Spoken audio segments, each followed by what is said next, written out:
Hi everyone, welcome back to the another video of Macbeth, that is of Act 5 Scene 2. Okay, today we're going to see Act 5 Scene 2 of Macbeth. So before starting Act 5 Scene 2, let's revise Act 5 Scene 1. Okay, so Act 5 Scene 1, it was also known as the sleepwalking scene. हमने sleepwalking scene देखा था, highly ironical scene था वो, है ना। अब देखो sleepwalking scene क्यों था, क्योंकि वहाँ पर लेडी मैकबेथ जो है वो मेंटल ट्रॉमा से गुजर रही है। ओके, मेंटल ट्रॉमा से क्यों गुजर रही है, क्योंकि अब उसे बहुत पछतावा हो रहा है। जो भी उसने पहले जितने भी बुरे काम किए हैं, डंकन को मारना हुआ, बैंक को मारना हुआ, फ्लेंस को मारने की साजिश जो हुई, इजंट इट, दो पोर्टर्स जो थे उन्हें मारा था, दो गार्ड्स जो थे ओके उन्हें मारा था, और न जाने कितने लोगों को मार दिया था, है ना। मैकटफ की वाइफ को और मैकटफ के बेटे को, सन को, उनको भी मारा था, इजंट इट। कितने जुल्म किए थे, कितने बुरे काम किए थे। अपनी मतलब अपने इस राजगद्दी को पाने के लिए उसने कितने ज़्यादा लोगों को मार दिया था, है ना। तो अब लेडी मैकबेथ को इन सारी चीज़ों का क्या हो रहा है, गिल्ट हो रहा है, पश्चाताप जिसे कहते हैं ना। अरे पहले गलती कर देते हैं फिर बाद में पश्चाताप होता है, वही इसे हो रहा है, ठीक है। तो दैट्स वाई यहाँ पर लेडी मैकबेथ, क्योंकि देखो जब भी हम बहुत सोचते हैं किसी के बारे में, है ना। अब जब सपोज़ किसी को कोई डिजीज़ है ना। अब मैं अपना एग्जाम्पल नहीं लूँगा, मुझे पता है मैंने बहुत बोर कर दिया था आपको अपना एग्जाम्पल ले लेकर, ठीक है। सपोज़ किसी को कोई डिजीज़ है, अब वो उस डिजीज़ के बारे में हमेशा सोचता रहे, ऑब्वियसली बात है उसका दिमाग जो है वो पागल हो जाएगा, इजंट इट। तो सेम लेडी के साथ हो रहा है। लेडी भी बहुत सोच रही है, ओके, अपने जितने भी बैड डीड्स हैं उसके बारे में बहुत सोच रही है, जिसकी वजह से अब वो स्लीप वॉक करने लगी है, ठीक है। स्लीप वॉक का मतलब क्या होता है, रात में चलने लगी है, इजंट इट। तो that's why it is known as the sleep walking scene. Second जो है वो आयरॉनिकल सीन है, ये वाला act 5 scene 1। It was highly ironical scene. क्यों आयरॉनिकल सीन था, क्योंकि पहले जो लेडी थी उसने मैकबेथ से क्या कहा था, जब डंकन का मर्डर हुआ था, तो थोड़ा सा ही पानी तुम्हारे लिए सफिशिएंट होगा इस ब्लड को धोने के लिए। बट नाउ लेडी मैकबेथ अपने हाथों को कॉन्टीन्यूसली धो रही है। क्यों धो रही है, उसे लग रहा है, क्योंकि वो स्लीप वॉक कर रही है तो उसे हेलुसिनेशन हो रही है, बेसिकली इल्यूजन्स आ रहे हैं उसे कि उसने डंकन को मार दिया, उसके हाथ में डंकन का ब्लड है, और वो अब अपने हाथों से she won't get rid those blood, okay, drops, उस ब्लड स्टेन को, उस ब्लड स्पॉट को वो हटाना चाह रही है अपने हाथों से, फिर भी वो हाथ से नहीं हट रहे हैं, इजंट इट। पहले क्या कहा था, पहले लेडी ने कहा था कि जो नेपच्यून है, ओके, जो नेपच्यून है, अगर मैं अपने हाथ उस नेपच्यून में दूंगी तो नेपच्यून का जो वाटर है वो ब्लू से क्या हो जाएगा, रेड हो जाएगा, इजंट इट। तो अब जो है, सॉरी, मैकबेथ ने कहा था कि जो नेपट्यून है उसमें अगर मैं अपने हाथों को धोऊंगा तो नेपट्यून भी ब्लू से रेड हो जाएगा। तब लेडी ने इन रिस्पॉन्स कहा था कि नहीं, तुम्हारे लिए थोड़ा सा ही, a little amount of water is sufficient for you, okay. तो अब कॉन्ट्रास्ट में वो लेडी जो है, लेडी मैकबेथ, अब हाथ धोए जा रही है, पर उनके हाथों से ब्लड का स्टेन जो है वो नहीं छूट रहा है, ठीक है। That's why it is highly ironical scene, ठीक है। दूसरा आयरॉनिकल एस्पेक्ट क्या होगा, पहले लेडी मैकबेथ ने क्या कहा था, she said she love darkness, उसे अंधेरा पसंद था। क्यों, क्योंकि जितने भी वो डार्क लाइक सीक्रेट्स रखती थी अपने अंदर, या जितने भी वो काले काम करती थी, किसी को मारना हो गया, किसी को कुछ करना हो गया, वो रात में ही करती थी, ओके। बट अब लेडी मैकबेथ अपने चारों तरफ क्या चाहती है, रोशनी चाहती है, okay. She want light around her self, okay. उसे अब अंधेरे से डर लगने लगा है, ओके।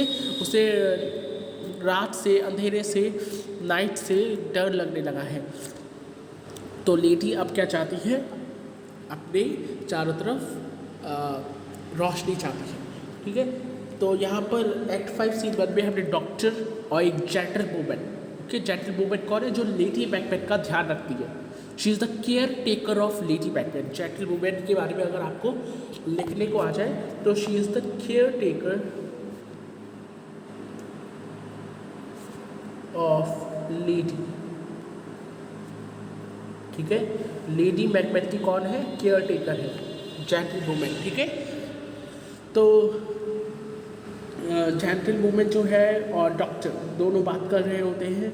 ओके, डॉक्टर आई है लेडी मैकबेथ को देख, डॉक्टर आए हैं लेडी मैकबेथ को देखने, डॉक्टर ऑफ फिजिक्स, मतलब जो फिजिक है हमारी जो बॉडी है उनके, है ना, बॉडी के जो फिजिशियंस होते हैं वो आए हैं, ठीक है।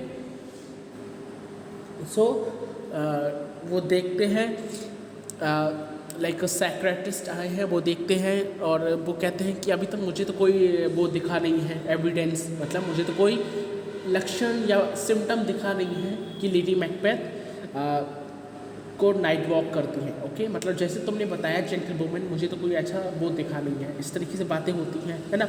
तभी जब डॉक्टर और लेडी बात कर रही होती हैं, सो देयर इज़ जो जितने भी कारनामे कर रही होते हैं लेडी मैकबेथ ने, वो सब रिपीट कर रही होती है उस रात, है ना। अपने नाइट गाउन जैसे बेड से उतरती है, नाइट गाउन को उतार के अपने अपैरल्स पहनती है और फिर नोट डाउन करती है कुछ और फिर सो जाती है पेपर्स को क्लोजेट पे रखकर, है ना। वो उठती है, जाती है, अपने हाथों को बार बार धोती है और चिल्लाती है, यहाँ से हट जाओ, डैम ब्लड, है ना, ब्लड स्पॉट, यहाँ से हट जाओ।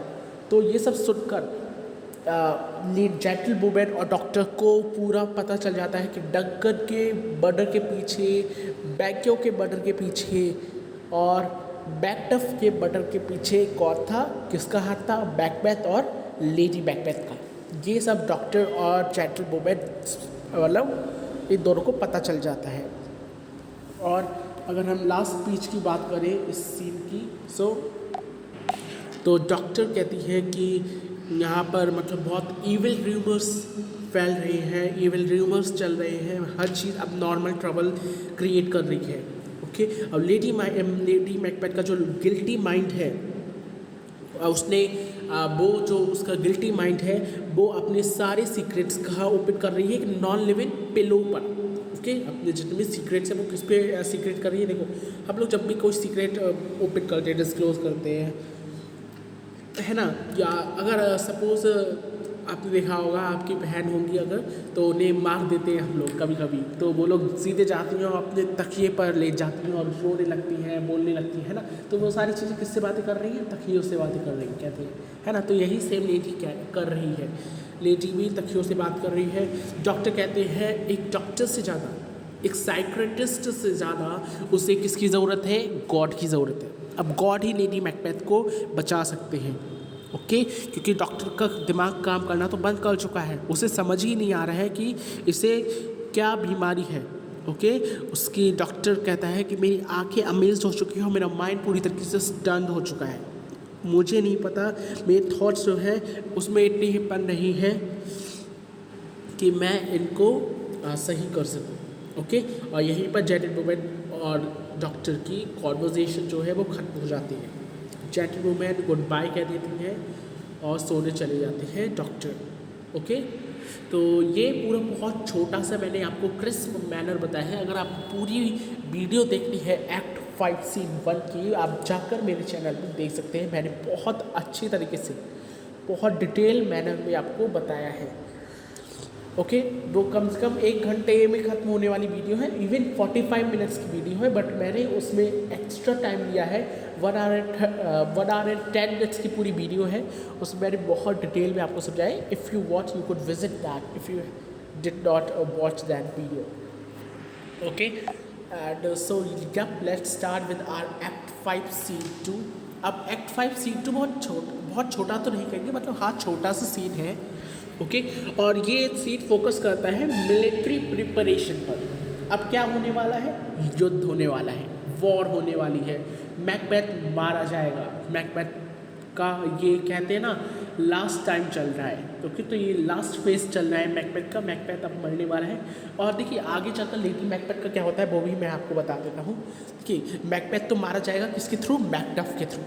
ठीक है, मैकडफ विल किल मैकबेथ क्योंकि उसी के अंदर पोटेंशियल है इतना। और लेडी मैकबेथ आगे चलकर सुसाइड अटेन कर लेती है। ओके, आगे चल के वो सुसाइड अटेन कर लेती है, वो खुद मार लेती है अपने आप को। ओके, सुसाइड कर लेती है। ठीक है, तो यही हम आगे के सीन्स में देखने वाले, बहुत इंटरेस्टिंग से सीन्स होने वाले हैं आगे। Okay, so please stay tune, हम बहुत जल्दी इसको भी ख़त्म कर देंगे। फिर हमारी रैप्सोडी में एक पोम बजती है, death be not proud. Okay, और प्रेजेंट में हमारी लास्ट स्टोरी बजती है द मेडिसिन बैग, उसको भी हम कंप्लीट कर लेंगे जल्दी। ठीक है, एक बार एक्ट 5 कंप्लीट हो जाए तो मैं सोच रहा हूँ बीच में ही आपको डेड बी नॉट प्राउड का लेक्चर दे दूँ। ओके, सो चलिए स्टार्ट करते हैं विद एक्ट 5 सीन 2। एंड जब एक्ट 5 सीन 2 क्या है, एक छोटा सा सीन है जिसमें मिलिट्री प्रिपरेशन दिखाई जाती है। ये किसके ऊपर बेस, मतलब किस पे फोकस करता है, मिलिट्री प्रिपरेशन पर। यहाँ पर जो ड्रामा है वो डेवलप हो रहा है किस लिए, मिलिट्री प्रिपरेशन। अब किस लिए मिलिट्री प्रिपरेशन हो रही है, सबको पता है। ये जो स्कॉटलैंड के लोग हैं, जितने भी लॉर्ड्स हैं, वो सब मैकबेथ से लड़ने जा रहे हैं, है ना। ओके, सो यहाँ पर मैलकॉम, मैकटफ, सिवॉल्ट, ओके, ये सारे लोग आते हैं एक इंग्लिश आर्मी के साथ। ओके, इंग्लिश आर्मी किस किस, देखो जो मैलकॉम है वो कहाँ का है, इंग्लैंड का किंग बन चुका है। ठीक है, इंग्लैंड का किंग बन चुका है, तो उसके पास इंग्लिश आर्मी है, तो वो अपनी इंग्लिश आर्मी को लेकर मैकटफ, सिवॉल्ट के साथ आता है। पर मैकबेथ को यहाँ पे पता चल चुका है कि ये लोग मेरे अगेंस्ट वॉर करने वाले, एक रिवोल्ट या एक एजॉल्ट करने वाले हैं। बेसिकली एजॉल्ट का मतलब होता है अटैक। ओके, अटैक करने वाले, तो मैकबेथ बहुत डर चुका है। ओके, ही इज़ वेरी आप कह सकते हैं बहुत डरा हुआ है, बहुत फ्रिंजी है और अपने कासल में डूब चुका है। ये पहली बार हुआ है कि मैकबेथ इतना डरा हुआ है ना। मैकबेथ मतलब वैसे तो डरता ही, आपने देखा होगा जब डिनर सीन चल रहा था, है ना, बैंक्यो गोस्ट सीन बेसिकली जैसे मैं कहूँगा, तो उसमें भी वो डरा हुआ था। पर यहाँ पर अब उसे पता चल चुका है कि मेरा जो फॉर्च्यून है वो डाउनफॉल पे है, मेरा फॉर्च्यून अब गिरने ही वाला है। क्यों? क्योंकि यार कोई उसके साथ नहीं है। जो भी लोग उसके साथ थे वो मजबूरी में थे। ओके, वो मजबूरी में लोग साथ दे रहे थे उसका। पर अब क्योंकि अब आपने एक कहावत तो सुनी होगी जिसका वेट है ना, बैलेंस होता है ना, बैलेंस, तो जिसका वेट ज़्यादा होता है उसी तरफ लोग ज़्यादा जाते हैं, इज़न्ट इट। अब जैसे एक अमीर है एक गरीब है, तो लोग ऑब्वियसली बात है अमीर के पास ज़्यादा जाएंगे, इज़न्ट इट। तो यही यहाँ पर जितने भी स्कॉटिश नोबल मैन्स हैं वो सब कहाँ जा रहे हैं, मैलकॉम के पास जा रहे हैं, rather than this Macbeth. Okay, क्योंकि अब मैलकॉम के पास बहुत बड़ी आर्मी हो चुकी है। ओके, और जितने भी स्कॉटिश पीपल हैं, they were very suffering from the tyrant of Macbeth. आपने देखा होगा पहले के सीन्स में मैकबेथ को टायरेंट बताया गया है, गद्दार बताया गया है। क्यों? क्योंकि वो सबको एक तरीके से बहुत ज़्यादा इरिटेट करता था। Okay, so that's why everyone now in the team of Malcolm, Macduff, Siward. Okay, तो जो स्कॉटिश लॉर्ड्स हैं, जितने भी स्कॉटिश पीपल हैं, वो सब अपनी सक्सेस की बहुत आस लगाए हुए हैं, होप लगाए हुए हैं, है ना। क्योंकि शायद उन्हें लगता है कि अब हम मतलब मैकबेथ को हराकर अपना शासन, अपना स्कॉटलैंड को बचा सकते हैं। क्योंकि स्कॉटलैंड बहुत बुरी तरीके से मतलब सह रहा था मैकबेथ को। Okay, so let's start with the scene act 5 scene 2। यही होने वाला है इस पूरे सीन में। सो सीन प्लेस कहाँ का है, ड्यूसी लेन के पास का है। ड्यूसी लेन क्या है, मैंने बताया आपको, जहाँ पर मैकबेथ का कैसल है। ठीक है, सो एक्ट 5 सीन 2 में क्या है, the country near Dunsinane. Okay, there is a country. Okay, country है ड्यूसी लेन के पास में। कंट्री का नाम तो नहीं बताया गया इस सीन में, देखिए कंट्री का नाम नहीं बताया गया इस सीन में, but there is a country in Dunsinane. ठीक है, drum and colours. Drum means drum की आवाज़ आ रही है क्योंकि युद्ध के लिए लोग आ रहे हैं ना, लड़ने के लिए लोग आ रहे हैं। तो पूरे पहले के ज़माने में ये होता था, है ना। अब देखो जो मराठास होते थे वो अपना वो जो नाद होता है ना, नाद बजाते थे अपना, इज़न्ट इट। जो और लोग होते थे वो अपने साउंड्स प्रोड्यूस करते थे, जिससे कि अब जैसे हम लोग होते हैं तो शंख बजाते हैं, इज़न्ट इट, शंखनाद करते हैं। तो उससे ये सारे अलग अलग ऑब्जेक्ट्स होते थे जिनसे हम इंडिकेट करते हैं अपोजिट टीम को कि हम आ चुके हैं युद्ध के लिए, है ना। तो सेम यहाँ पर भी क्या हो रहा है, ड्रम बज रहा है। Okay, this a drum and colours, colours का मतलब यहाँ पे क्या है, फ्लैग से, ओके, फ्लैग। और सब लोग अपने अपने फ्लैग्स लेके आ चुके हैं। देखो दो कंट्रीज़ के बीच में युद्ध होता है तो अपने अपने लाइक सिंबल्स रहते हैं। सपोज एक इंडिया और suppose let's take an example, आपका चाइना के साथ युद्ध हुआ, ठीक है, इंडिया और चाइना के साथ अगर वॉर होती है फ्यूचर में, तो इंडिया का टैंक जो होगा उसमें इंडिया का फ्लैग बना होता है, आपने देखा होगा। चाइना का फ्लैग बना होता है चाइना के टैंक पे। इंडिया की जितनी भी आप देख सकते हैं, आप कह सकते हैं आर्मेंट्स होते हैं या जितने भी चीज़ें होती हैं उन पे इंडिया के सिंबल्स बने होते हैं, जिससे वो इंडिकेट करते हैं हाँ जी ये इंडिया का है ना। जैसे कि यूनिफॉर्म होती है ना, एक पर्टिकुलर यूनिफॉर्म पे स्कूल का ही सिंबल बना होता है, ऐसा ही सेम समझ लीजिए। तो वहाँ पर फ्लैग्स लगे हुए हैं, फ्लैग्स इंडिकेट कर रहे हैं कंट्री को, ठीक है। फ्लैग्स आर इंडिकेटिंग व्हाट, किसकी कंट्री है। Next enter. अब यहाँ पर आपको दो नए कैरेक्टर्स मिलेंगे, दो नए कैरेक्टर्स हैं, दो नए कैरेक्टर्स हैं आपको, मेथनेथ and केथनेस। Yep, these two are the main two new characters for you. Methaneth and Caithness. Methaneth क्या है? Methaneth और Caithness ये दोनों थैन है स्कॉटलैंड के। ओके, ये दोनों कौन है? स्कॉटलैंड के थेन हैं। They both are the Thanes of Scotland.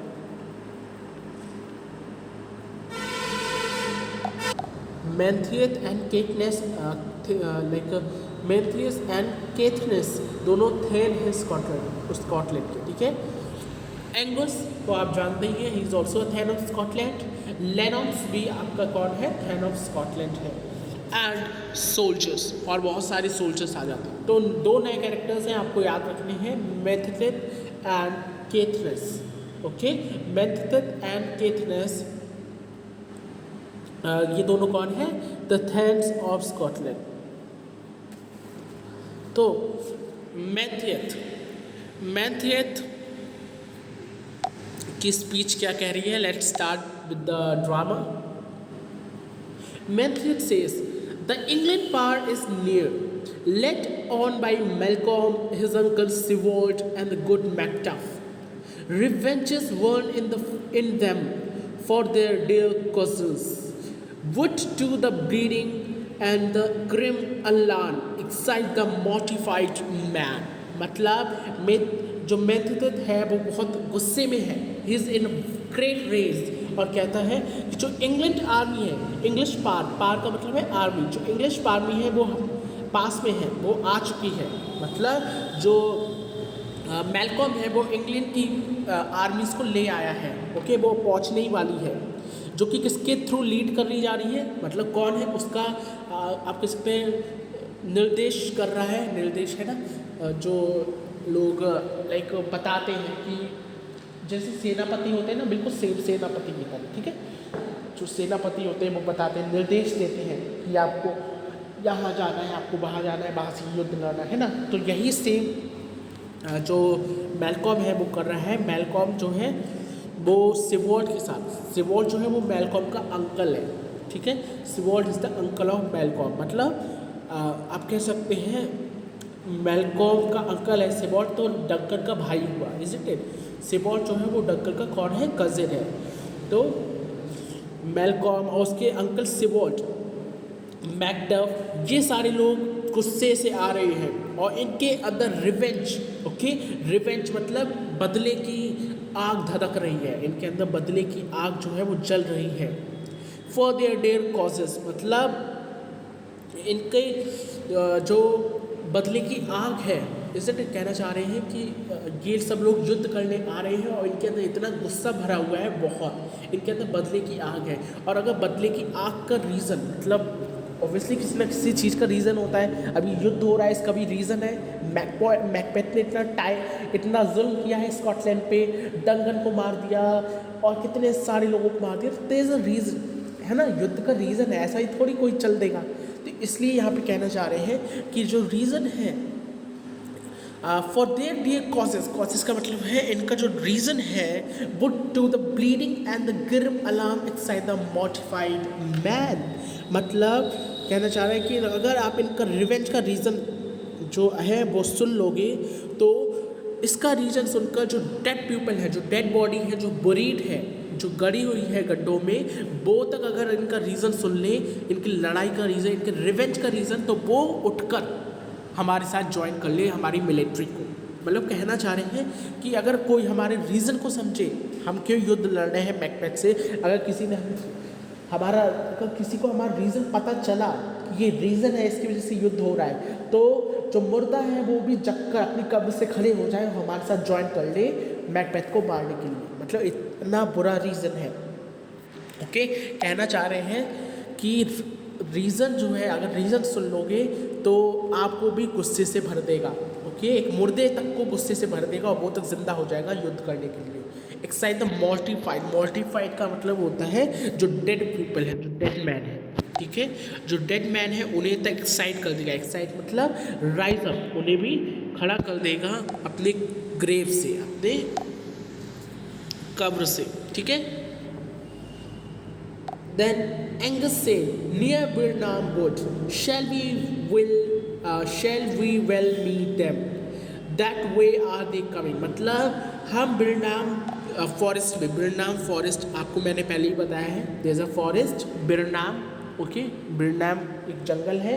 तो आपको याद भी हो जो थर्ड ऑपरेशन है उसने जो सेकंड या फर्स्ट जो आप कह सकते हैं वो वार्निंग दी थी, वो यही दी थी कि जो बिरनाम ट्री है, बिरनाम वुड है, अगर वो बिरनाम वुड कहाँ आ जाए, ड्यूसिलेन पर आ जाए, तो समझ जाना बिरनाम वुड जब ड्यूसिलेन पे आ जाए तो समझ जाना कि तुम्हारी मौत होने वाली है, तुम्हारा अंत आने वाला है। इसलिए तो यही हो रहा है। देखो, एंगस कह रहा है कि हम कहाँ मिलेंगे, बिरनाम फॉरेस्ट पर मिलेंगे, ठीक है, हम बिरनाम फॉरेस्ट पर मिलेंगे। And that way are they coming, और उसी रास्ते से, बिरनाम फॉरेस्ट के रास्ते से मैकबेथ की आर्मी जो है वो आ रही है। मतलब कहना चाह रहे हैं कि हम लोग कहाँ मिलेंगे, हम लोग बिरनाम फॉरेस्ट पर मिलेंगे। ओके, जहाँ से वो लोग आ रहे हैं, जहाँ से कौन आ रहे हैं, मैकबेथ की जो है आर्मी आ रही है, ठीक है।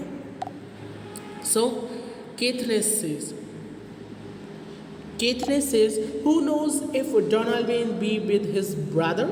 मतलब क्या किसी को पता है कि डोनाल्डबेन क्या अपने भाई के साथ है? डोनाल्डबेन मतलब क्या वो अपने भाई के साथ है? भाई कौन है डोनाल्डबेन का? मैल्कॉम, ठीक है। तो कहना चाह रहे हैं क्या डोनाल्डबेन मैल्कॉम के साथ है? क्या किसी को पता है तुम में से? Then Lennox says, for certain, sir, he is not.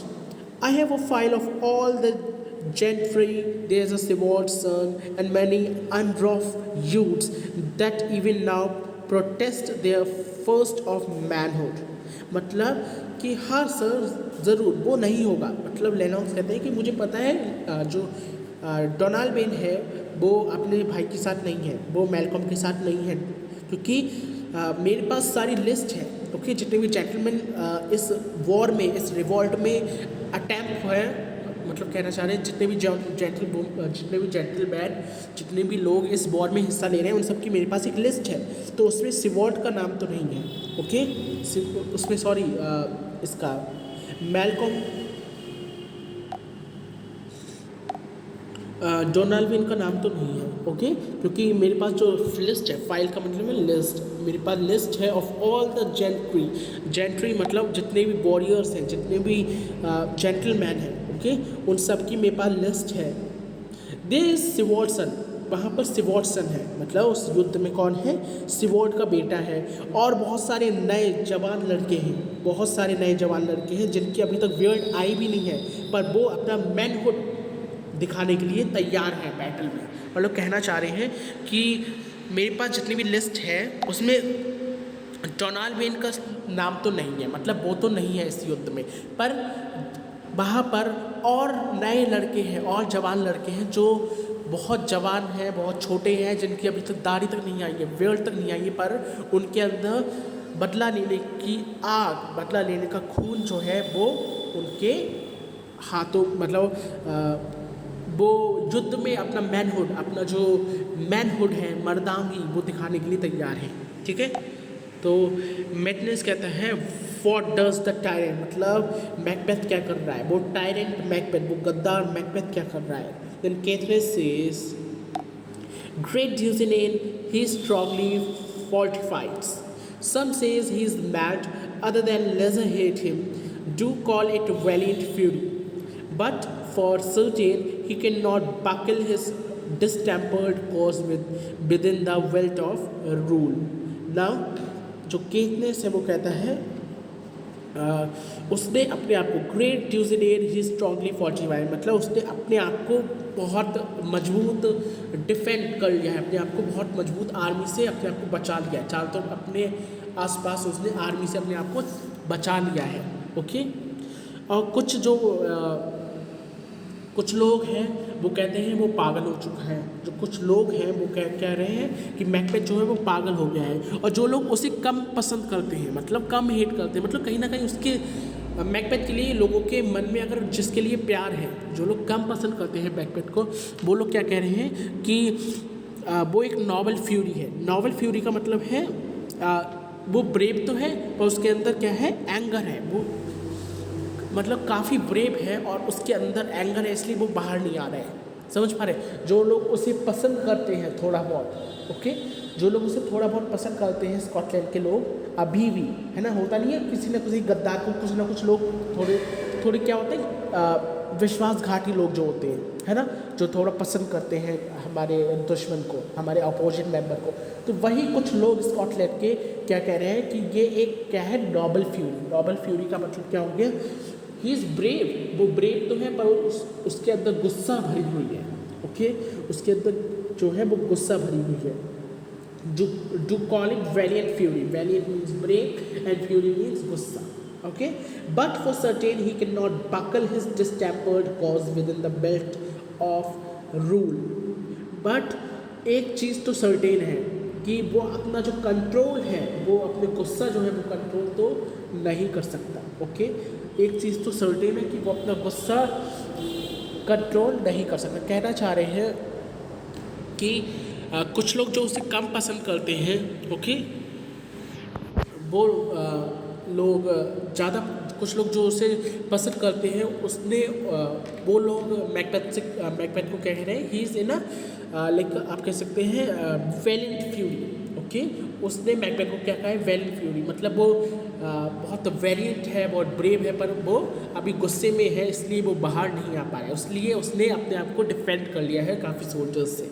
और कुछ लोग जो है वो क्या कह रहे हैं, कुछ लोग कह रहे हैं कि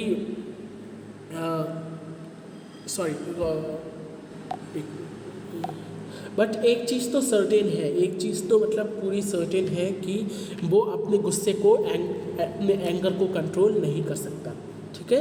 with in the belt of rule. With in the belt of rule मतलब अपने जो लिमिट, अपना जो डिसिप्लिन का लिमिट है उसको वो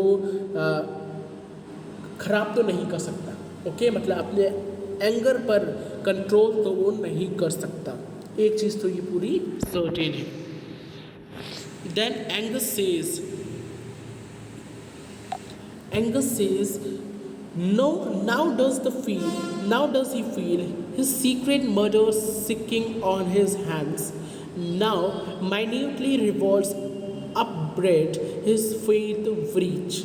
Those he command move only in command, nothing in love. Now does he feel his title hang loose about him like a giant robe upon a daffish thief.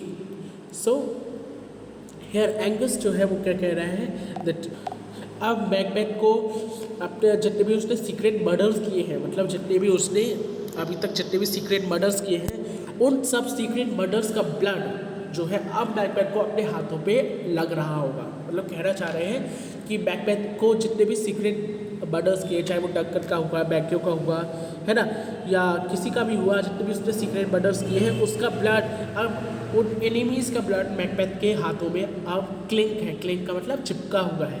Okay. उसके हाथ पूरे रंग मतलब खून से ख़राब हो चुके हैं. ओके. अब मैकबेथ को हर मिनट, ओके, हर एक minute minute now minutely revolves upbraid his faith breach those he commands move only in command। मतलब अब हर मिनट जो हम रिवील आर्मी है, रिवीलियस आर्मी मतलब हम जो बदले के आग से हम लोग जो धधक रहे हैं, हम लोग जो बदले के आग से हमारा मतलब हम लोग पागल हो चुके हैं। अब हम लोग ही उसे हर मिनट, हर छोटे से छोटे मिनट मैकबेथ को सजा देंगे। ठीक है, हर छोटे से छोटे मिनट हम मैकबेथ को क्या देने वाले हैं, सजा देने वाले हैं। उसके हर उस ट्रेटरनेस के लिए, हर एक उस धोखे के लिए, हर उस गद्दारी के लिए हम मैकबेथ को हर छोटा छोटा मिनट का देने वाले हैं, सजा देने वाले हैं। Okay, then those he commands move only in commands, मतलब जो भी लोग उससे कमांड करते थे, मतलब जो भी लोग उसकी बात मानते थे, उसका ओबे करते थे, उसकी बातों का, वो सिर्फ फियर से करते थे, मतलब डर से करते थे। उनका कोई ऐसा सच वो नहीं था। नथिंग इन लव, मतलब कोई प्यार से वो लोग ओबे नहीं करते थे मैकबेथ को। वो किससे करते थे, डर से, क्योंकि मैकबेथ जो था वो किंग था, ऑब्वियसली बात है। ठीक है, तो जो एंगस है वो कहता है कि जो भी लोग those in command move only in command nothing in love, मतलब जो लोग उसकी सेवा करते थे या उसकी हर बात मानते थे, ओके, हर चीज़ को ओबे करते थे, वो सिर्फ डर की वजह से करते थे। उन लोगों के अंदर प्यार नहीं था मैकबेथ के लिए। ओके, उन लोगों के अंदर प्यार मैकबेथ के लिए नहीं था। Now does he feel his title hang loose about him. अब मैकबेथ को जो टाइटल्स हैं उसके, जितने भी उसे टाइटल्स मिले थे, अब मैकबेथ के लिए वो फिट नहीं है। फिट का मतलब है अब उसे बहुत लूज आने लगे हैं। ओके, देखिए किंग का टाइटल बहुत ग्रेट होता है। ठीक है, हर कोई नहीं संभाल पाता। एक नॉर्मल पर्सन लाइक डंकन, एक ग्रेट पर्सन डंकन की तरह ही उसे संभाल पाता है। तो एंगस कहता है कि जितने भी उसके टाइटल्स जो थे, चाहे थेड ऑफ काउडर का हो, थेड ऑफ ग्लैबिस का हो, किंग का हो, ओके, जितने भी टाइटल जो थे, बेलोरास ब्राइडग्रूम, ब्रेव मैकबेथ, बेलिएट मैन, है ना, ये सारे जो टाइटल्स उसे मिले थे, ये सब उसे लूज आने लगे। अब उसे कोई फिट नहीं आता है। हैंग लूजली मतलब ये सारी चीज़ें उन्हें अनफिट हो चुकी है, अब वो लूज हो चुकी है उसे। Okay, like a giant robe upon a dwarfish thief, मतलब जैसे कि एक बॉडा थीव, एक छोटा सा थीव, जो एक छोटा बॉडा चोर होता है, जैसे वो एक बहुत लंबे से चोर का कोई कपड़ा पहन लेता है, इज़न्ट इट? ऐसे ही मैकबेथ लग रहा है अभी, जैसे कि टाइटल जो है किंग का वो बहुत ग्रेट है। देखो, इज़न्ट इट? बहुत ग्रेट टाइटल है, बहुत बड़ा टाइटल है, हर कोई नहीं संभाल पाता। ठीक है, तो जो एंगस है वो कह रहा है क्योंकि मैकबेथ ने इतने बुरे काम किए हैं कि वो एक बॉडा सा लग रहा है, अभी एक छोटा ड्रॉफ लग रहा है। ओके, एक बॉर्डर लग रहा है। तो जो ग्रेट टाइटल है किंग का, जो कि बहुत बड़ा है, वो उसके लिए फिट नहीं है। अब ऐसा लग रहा है जैसे कि किसी बॉडी ने किसी लंबे से इंसान की पोशाक है वो पहन ली हो। ओके, आई होप आपको ये समझ आया होगा। अपॉन अ डार्फिश थीम, डार्फिश का मतलब है बॉर्डर, थीम मीन्स चोर। ओके, ऐसा लग रहा है जैसे कि उसने मैकबेथ ने एक बॉडे चोर की, एक लंबे चोर की, एक लंबे से किंग की टाइटल को पहन लिया हो। ओके, सो आई होप आपको ये समझ आया होगा। ओके, मैं दोबारा समझाता हूँ इसे। ओके, एंगस कहता है कि अब हर मिनट, हर माइन्यूट मिनट अब हर टाइम, मतलब मैकबेथ को अब ऐसा फील हो रहा होगा जैसे कि उसके हाथों में उसने जितने भी अभी तक लाइक मर्डर किए हैं लोगों के, उन सारे लोगों के ब्लड उसके हाथों में चिपक चुका है। ओके, उसके सारे लोगों, जितने भी उसने मर्डर किए हैं, उन सारे लोगों का ब्लड जो है वो मैकबेथ के हाथों में चिपक चुका है। नाउ हर छोटा सा छोटा मिनट, हर छोटा से छोटा, नाउ माइन्यूटली मतलब छोटा से छोटा मिनट मैकबेथ के लिए जो लोग हैं, जो रिवीलियस आर्मीज़ हैं हम लोग। ओके, रिवीलियस आर्मी कौन है? जो स्कॉटलैंड की आर्मी, जो स्कॉटलैंड को, किंग डंकन को प्यार करती थी, है ना। तो एंगस कहता है कि हम लोग जो लोग जिन्हें मैकबेथ ने मारा है, उन लोगों को हम प्यार करते थे, हम हर छोटे से छोटा मिनट क्या करेंगे? मैकबेथ को डिसीव करेंगे, मैकबेथ को पनिश करेंगे उसके हर डिसीव के लिए, हर डिसीव मतलब हर धोखे के लिए। जो भी उसने धोखा दिया है, चाहे किंग डंकन को मारा हो, चाहे मैक्यू को मारा हो, ओके, चाहे किसी को भी मारा हो, हम उस हर धोखे के लिए उसे पनिश करेंगे। हर छोटे छोटे धोखे के लिए हमारी जो आर्मी है, जो रेविलियस आर्मी है बेसिकली, ओके, जो बिल्कुल जिसके सिर पे खून सवार है, वो आर्मी मैकबेथ को धोखा देगी। ओके, वो सारे लोग मैकबेथ को धोखा देंगे, उन्हें उसे मतलब उससे बदला लेंगे, इज़न्ट इट। और जो भी लोग मैकबेथ को पहले ओबे करते थे, ओके, वो कोई प्यार नहीं करता था मैकबेथ से, वो सिर्फ डर की वजह से, मैकबेथ के डर की वजह से ओबे करते थे। कहना चाह रहा है कि पहले लोग nothing in love, now does he feel his title hand, okay, those he command move only in command. मतलब जो लोग उससे ओबे करते थे वो सिर्फ किस लिए ओबे करते थे, उसके डर की वजह से, क्योंकि वो डराता था लोगों को, इज़न्ट इट। वो डराता था, इसलिए लोग उसके हर बात मानते थे, हर चीज़ को ओबे करते थे। Okay, then he said nothing in love, मतलब कोई भी उससे प्यार नहीं करता था, सिर्फ किसके लिए ओबे किया जाता था उसे, किसके लिए हर बात मानी जाती थी, उसके डर की वजह से लोग उससे डरते थे। But now does he feel his title hang loose about him like a giant robe about a dwarfish thief. मतलब अब जो उसका टाइटल है, जो ग्रेट टाइटल्स है ये लाइक किंग के या थेड्स के, ये सब उसे लूज आने लगे, क्योंकि अब जो है वो क्या बन चुका है, डॉफिश थीम, मतलब एक बौना थीम बन चुका है। जैसे कि एक बौना थीम होता है ना, एक बौना होता है, वो एक बड़े से लाइक रॉब का, एक बड़े से आप कह सकते हैं चोर का जो है कपड़े पहनते हैं जो कि उसे फिट नहीं आता है। तो सेम ऐसा ही हो रहा है कि यहाँ पर ओके, यहाँ पर कहना चाह रहे हैं कि जैसे कि एक छोटा सा बौना जो होता है, बौना चोर, वो किसी भी बड़े अपैरल को, बड़े से अटायर को पहनता है, बड़े से कपड़ों को पहनता है जो किसी फिट नहीं आती है। ऐसा ही सेम मैकबेथ हो चुका है। मैकबेथ एक चोर जैसे कि एक चोर है, और जो बड़े से अटायर है वो किसके, great title. A big attire symbolises to a great title, ठीक है, ग्रेट टाइटल को सिम्बोलाइज कर रहा है, ठीक है। So upon a dwarfish thief, मतलब जैसे कि एक बौना थीम होता है, वो बड़े से कपड़ों को पहनने की कोशिश करता है, पर उसके लिए वो क्या आते हैं, लूज आते हैं, ठीक है। तो सेम ऐसा ही मैकबेथ है। मैकबेथ अब कैसा लग रहा है, जैसे कि कोई बौना हो, ठीक है। और जो टाइटल्स थे उसके वो बहुत ग्रेट थे। गाइस, मैं आपको समझाने की पूरी कोशिश कर रहा हूँ, आई होप आपको समझ आ रहा होगा, बिकॉज मैं मतलब I am unable to speak, okay, and I am having a lot of rose running. Okay, so let's see what Matthew says. Okay, he says, "Who then shall blame his pestered sense to recoil and start, when all that is within him does condemn itself for being there?" मतलब कौन blame करेगा, मतलब कौन blame करेगा इस चीज़ के लिए that Macbeth जो है वो बहुत नर्वस है। ओके, पेंटर्ड सेंसेस का मतलब है वो वेरी नर्वस, ओके, ट्रबल में है, ओके, बहुत दिक्कत में है, बहुत इरिटेट है, बहुत नर्वस है।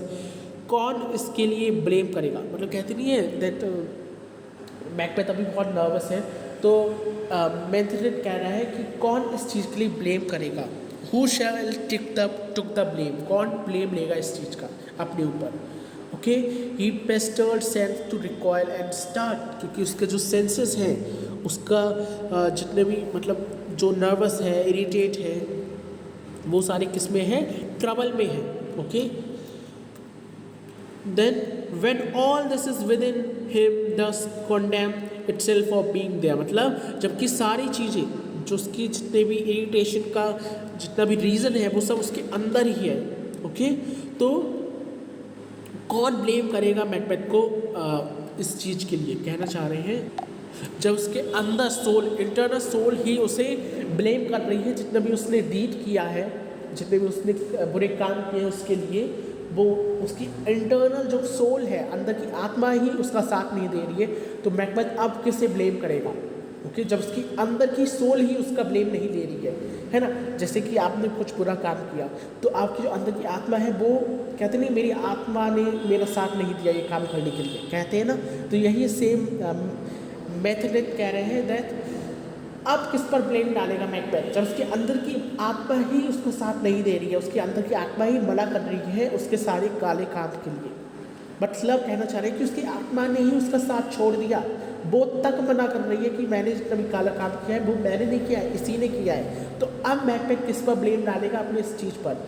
आपने देखा पहले जितने भी मर्डर हुए, चाहे डंकन का मर्डर हुआ, तो सबसे पहले कौन बोला, लेडी मैकबेथ, तो मैकबेथ ही बोले, है ना। सबसे पहले सस्पिशन डालने की कोशिश किस पे की, उनके डंकन के सन पे की, क्योंकि वो ही भाग गए हैं तो उन्हीं ने मारा होगा, है ना।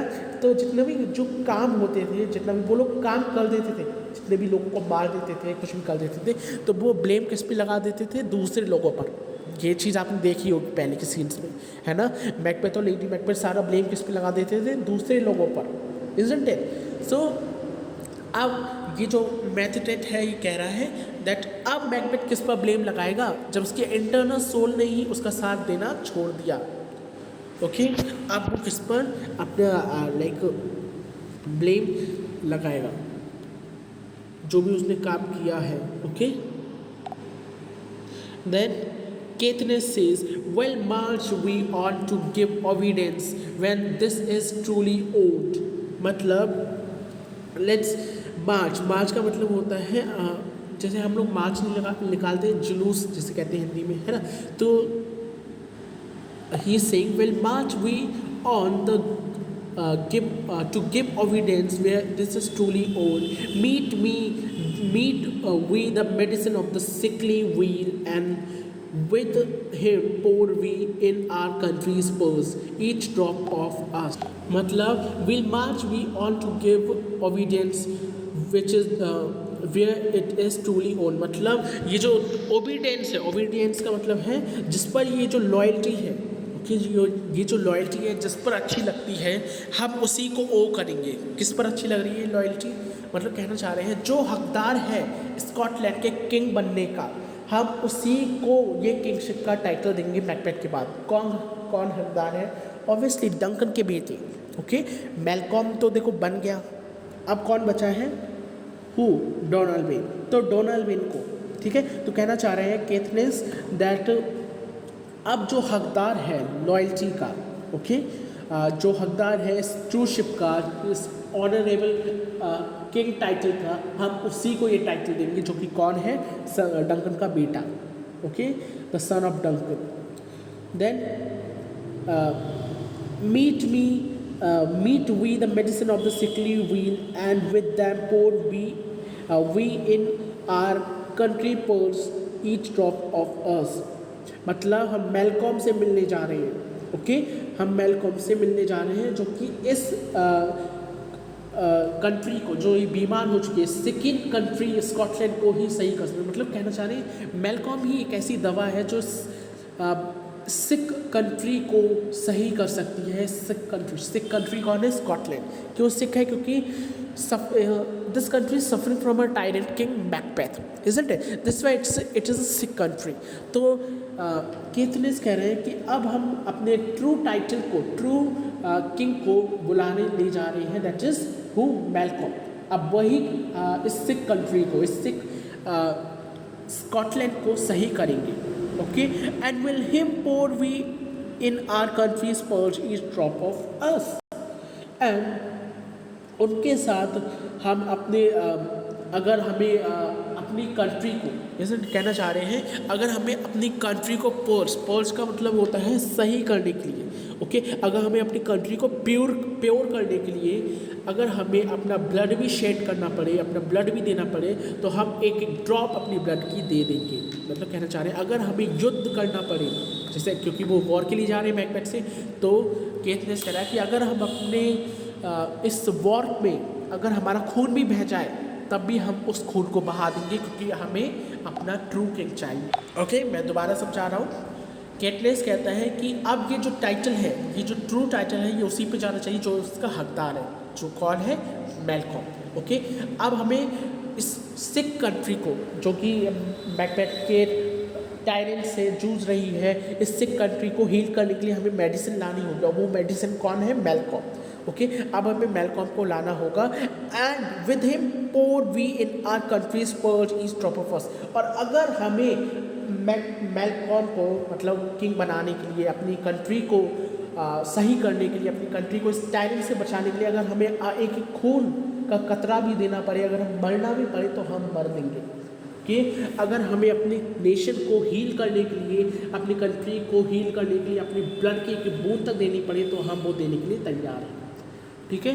देन लेनॉक्स सेज और so much as it needs to drew the sovereign flower and drone the weeds make me our march towards Birnam। Now Lennox जो है वो क्या कहता है, और